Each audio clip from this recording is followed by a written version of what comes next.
in an endeavor to answer some of the questions that still remain hanging there for us. Where do stillness and movement meet? Where are we when we arrive at this state of Satchitananda? How do we know? What's your relationship with life now? So there are several stories, diving a little deeper. Jayananda was a Brahmin priest, but Jayananda secretly practiced the ways of tantric Buddhism. Now, as one of the rituals of tantric Buddhism, it was a custom each day to make little tumas, little cupcakes, as an offering. So every day Jayananda would bake his little tumas, and after partaking of several of these as prasad, he would offer the remainder to the poor, to the animals, to the birds. And it became known by a flock of ravens that each day at Jayananda's house there was a feast. So the ravens would come and partake of this each day at the same time. But Jayananda's neighbor, who was a pious and strict Brahmin, noticed this ritual and began to spy on Jayananda. And when it was discovered that this indeed was a ritual of the Buddhist way, his neighbor went to the king to report to him this apostasy. So Jayananda was brought in chains in front of the king. Now when he was accused of this apostasy, in his defense he said that there were no laws against giving to animals, birds, and the poor. But the king, who was vehemently against Buddhism, smelt the ritual that was behind this defense and threw Jayananda into the deepest dungeon in his palace. As the day wore on, the ravens came to Jayananda's house at the usual time, expecting their feast, but it was not there. So they sent out scouts to see where Jayananda was. And when it was reported back to the flock that he'd been taken to the king's palace, the flock of ravens flew into the king's palace and began to peck all and sundry, bringing blood from heads and pecking at eyes, and until finally someone who knew the language of the birds was called and found the king, who was hiding behind his throne, and told him that the birds had said that they were seeking the Brahmin who was their mother and father. So Jayananda was very quickly brought up into the presence of the king. And at this time the ravens were all sitting around on every perch that could be found inside the throne room. And the king, very chastened now, said to Jayananda, "Tell the birds that from this day on I will provide food for them and others as you have done." And indeed it was so. And besides that, the king began to inquire into the ways of tantric Buddhism. The second story is about a very rich merchant. Now, this rich merchant was used to being in palaces and cavorting and being entertained by kings, monarchs, and the nobility of the many places with which he did business. But he was also the disciple of a guru who lived in a very, very humble hut, just with a thatched roof, who sat in his humble loincloth, teaching the ways that were there for those who came to seek it. But one day the merchant had to travel to a far distant place on business, and at that place he was invited to a very rich reception. And when he entered the reception hall, to his surprise and horror, there, in the middle of the reception hall, was his guru. His guru was wearing gaudy robes, his hair in dreadlocks, wearing amulets around his neck and on his wrist and on his ankles, and he was regaling all those who'd gathered around him, these rich grandees, with stories.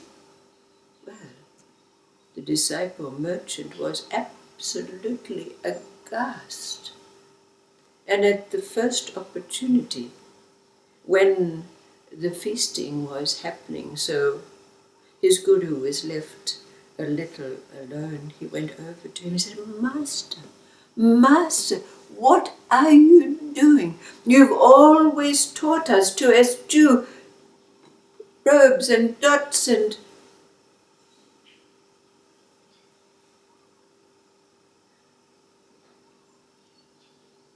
So, listening to these two stories and leaving this second story unfinished, what would you say that this guru said to his disciple in response to his question, "What are you doing?"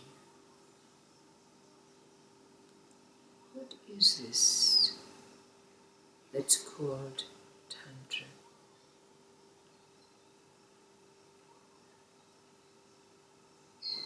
If we can answer this question, we have a possibility of answering the other questions that remain there for us. What is it that happens when stillness and movement meet? What's our relationship with life now? How do we know that we've arrived at a place where the three levels of life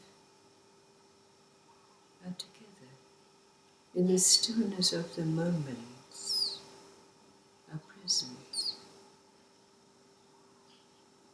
our attention, our focus? How do we know? What was the answer that the Guru Master gave to his merchant disciple, "Why are you doing this? What are you doing?"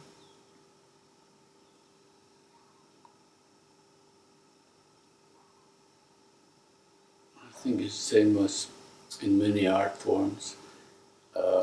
People spend years and years learning this discipline and have to do it this way and that. So eventually it becomes part of their makeup. And after that they're free to improvise and develop their own thing. Absolutely right.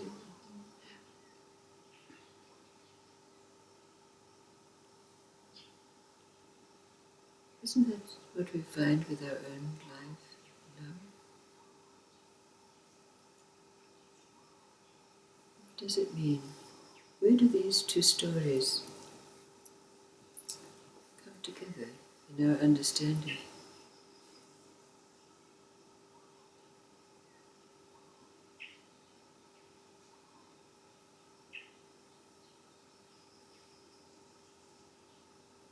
Just kind of have to do what you need to do. Right. You know, it's not so much a thought. No. Acting from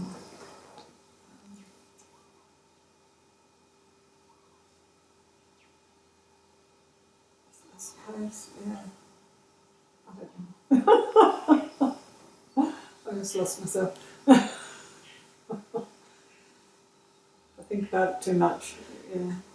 Yes. So this is why we have to dive deeper, isn't it? We have to dive deeper to answer these questions. They're not questions that we can answer with our intellectual mind. It's interesting how the disciple felt to judge that, and that if there was an element of guilt or that he shouldn't be doing that, then that would have fed it, you know. Yes. Yeah. Right. Yeah. Because he's saying, the teacher, you always taught us that we have to shun displays and robes and dots and so forth, and here you are.